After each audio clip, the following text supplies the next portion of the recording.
The Europa League has reached the knockout round playoffs with the Leg 1 games between the 16 teams being played this week on Thursday, February 13th. Let's get into this week's Europa League predictions, picks, and parlays. If you like this information, give the video a like. If you want even more sports and soccer picks, you can subscribe to the channel, even become a member to get more weekly soccer picks as well in the community section. So let's get into the games here. There's 8 games. We'll touch on all of them and make a few best bets. It's Union, Saint-Gilloise, and Ajax. USG 21st in the league phase. They were 3-2-3. They had 11 points.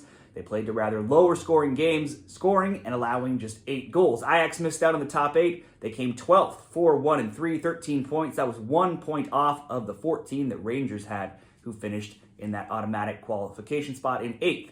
Ajax were one of the highest scorers with 16 goals while giving up 8 goals. USG have risen to 3rd in Belgium, and the 21 goals they've allowed is the best in the Jupiler League. USG's only 2 losses across 21 matches have come in the Europa League versus Rangers and Antwerp in the Cup, both on the road. They'll be at home here. Only once in those 21 games have they not found the score sheet. But they'll have a tough test against Ajax, who were first in Netherlands, and they just won 2-0 this week. That was, though, just 1-0 until a late stoppage time goal on a counter, playing Sittard this weekend, which got them the 2-0 win. Ajax have won 3 straight and are 8-1-2 in 11. They've scored multiple goals in 9 of 11. They came out on top of a tough opponent on match day 8, beating Galatasaray 2-1, and it was 2-0 until a late Galatasaray goal. Now, they've been dealt a big blow, though, with leading scorer Wout Weghorst ruled out for many weeks now with a toe injury that he suffered this weekend. I could see this possibly being a draw, maybe an under 2.5. Let's lean towards the under 2.5 with Ajax on the road,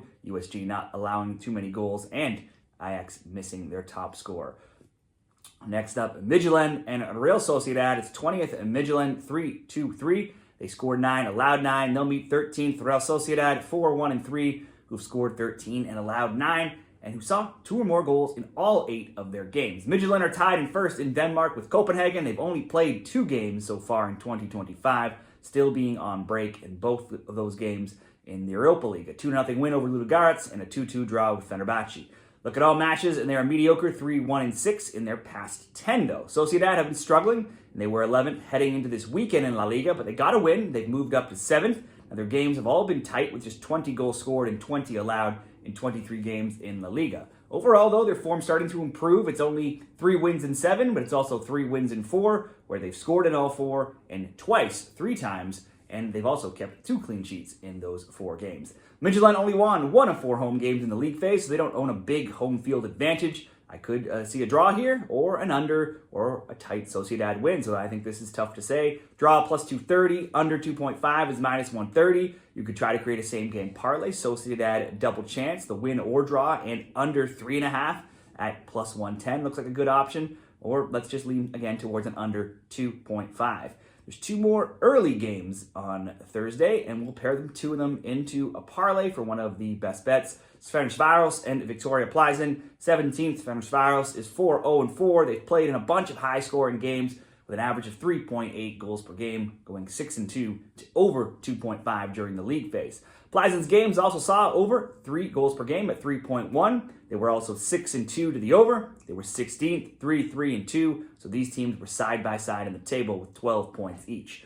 Ferencvaros met fellow title contender Puskás in Hungary on Sunday, and they lost 1-0, slipping down to 2nd. They've been exceptionally strong at home, though, where they'll be here. And in their league, they were 6-3-0 at home right now. Plzen likely won't win the Czech title, being 10 points back, but they're still 2nd, 14-4-3. They won 3-2 this weekend, which stopped a 2-game losing run of 3-1 and 2-1. But they've just lost 4 times across 21 overall matches, and they've scored in 13 straight games as well as in 19 of 21. Both teams saw 2 or more goals in 7 of their 8 games in the league phase. I could see that happening again. I think we should back the both teams to score, minus 120, which could be good enough all by itself as a straight bet to push this a little over the plus money. We'll go to Fenerbahce and Anderlecht and make a selection here. Claiming the final spot, Fenerbahce was 24th, 2-4-2. They'll host 10th Anderlecht, 4-2-2.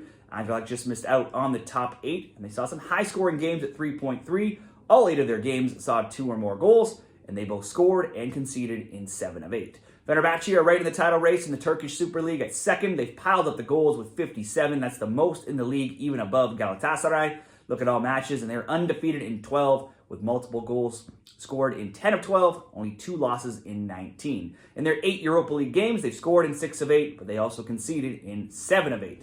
Anderlecht top Antwerp 2-0 this weekend, and they're 4th in Belgium. That's their only win, though, in 4 games, and their only clean sheet in their last 6. Their final 2 Europa League games saw them lose 2-0 to Plzen and 4-3 to Hoffenheim.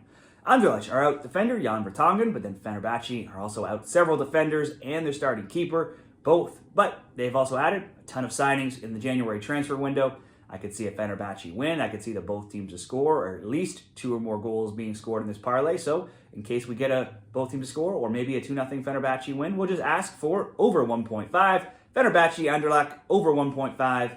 Viktoria, Plzen, Ferencvaros, both teams to score, coming at a plus 120 odds. There's 4 more games to get to. Let's get to all of them, and we'll give a couple leans on 2 games and one more 2-game parlay. It's PAOK and FCSB. PAOK 3-1-4, 20th. 7 of 8 games saw 2 or more goals, but only 3 of 8 saw 3 or more goals. FCSB, Style Bucharest, were 11th, 4-2-2. Also, with only 3 of their 8 games going under 2.5, but 5 of 8 went over 1.5. PAOK are 4th in Greece. They won 5-0 this weekend, but have only won 3 of their past 9 games. FCSB are 2nd, but tied in 1st in Romania. In all matches, they've lost just 1 of 8 and just 4 of 32. I can see this being close. It would lead to the draw, plus 260, or the under, minus 225. So under minus 225 will make that a lean there. Porto and Roma next. 18th Porto, 3-2-3. Got in the final day of qualifying here with 11 points. And they host 15th Roma, 3-3-2, 12 points. The 6 goals allowed by Roma were the 3rd fewest. Porto are 3rd in Portugal, but they've been on a slide of late. 1-3-0 in 4, with just that only lone win in 8. The win, 1-0 over Maccabi Tel Aviv in the Europa League, is the only time they've kept a clean sheet in any of those 8 games. Roma, 9th in Italy right now. They lost in the Coppa Italia last week, and they won in the league this weekend. Only 3 times in 15 have they been defeated, and only twice in those 15 games have they not scored.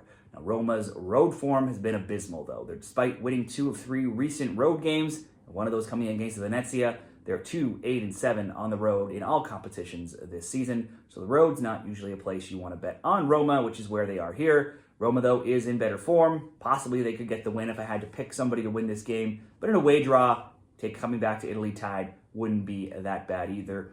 I could see possibly the draw at plus 230 being a good bet here. Now we have 2 more games. We'll pair these into a parlay as well, and I'll summarize all of these picks in a graphic at the end of the video. AZ Alkmaar and Galatasaray. 19th AZ hosts 14th Galatasaray. Both saw high-scoring games during their opening 8 games, with AZ scoring and allowing 13, and Gala being the highest scorers with 19, but then also giving up 16, which was the 5th most amongst every team, all 36. Gala's game saw the most goals at 4.4. They were 7-1 to over 2.5 totals. AZ right now are 4th in Netherlands. On Sunday, they won 2-0. Overall, they've been in solid form with only 2 losses in 17 games. Only 1 time in 21 games have they not scored. Galatasaray 1st in Turkey, 18-3-0. They had their game called off midway this weekend, so possibly could have some fresher legs. New signing, Alvaro Morata, scored a PK, and soon after, in protest of that decision, Adana Demirspor, their team, walked off the pitch in protest, and the game was abandoned. On Monday, their club president also stepped down. Not counting the abandoned game, Galatasaray's only loss in 29 games was their last Europa League game versus Ajax, 2-1. They scored in all 29 of their recent games. They've also conceded, though, in 13 of their past 15. Gala are out some big names due to suspension in Davison Sanchez, Lucas Torreira, and Victor Osimhen being the biggest. But new signing Morata's already scored, likely lead the line here, should at least still be enough to get them on the score sheet. It was 1-1 between these teams when they met on match day 5, when they recently met during the league phase, with both putting 5 shots on target. I could see goals coming from both. Again, we'll bet on the both teams to score. And finally, Twente and Bodo-Glimt. 23rd Twente finished 2-4-2, 10 points, just barely qualifying. They'll host Bodo, who just barely missed out on the top 8, finishing 9th, 4-2-2, 14 points, being seeded 9th versus 8th to Rangers based on a goal differential of +6 to +3. Twente played out an entertaining match with Heerenveen this weekend in a 3-3 draw. They're 6th in the Eredivisie In current form sees them undefeated in 4 games with 2 wins and 2 draws. Recent score lines are 3-3, 2-2, a 1-0 win, 3-2 win, 2-1 loss, 3-1 loss, and a 6-2 win. So both teams to score, and over 2.5 has gone 6-1. Bodo-Glimt won the Norway title in December, so they have been quiet right now in the offseason, just playing in the Europa League and a few friendlies. They have a 2-1 win, a 3-1 win, and a 1-1 draw in those 3 Europa League games since lifting their domestic league title. Now, they're a more dangerous home team, but they're rested, and they scored in 7 of their 8 Europa League games, but they also conceded in 7 of 8 as well. This looks like it should be a good both teams to score game as well. We'll pair Twente, Bodo-Glimt, both teams to score, with Galatasaray, AZ, both teams to score for plus 112 odds.